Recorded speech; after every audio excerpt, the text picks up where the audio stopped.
house has to be cleaned still, but I want a marketing walkthrough so that people can see what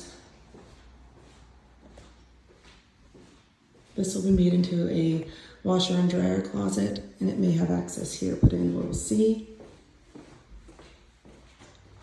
But that way there's at least an idea of what to expect. So it is officially a 2-bedroom. The second bedroom does have access to the bathroom. So in a large closet behind the door there.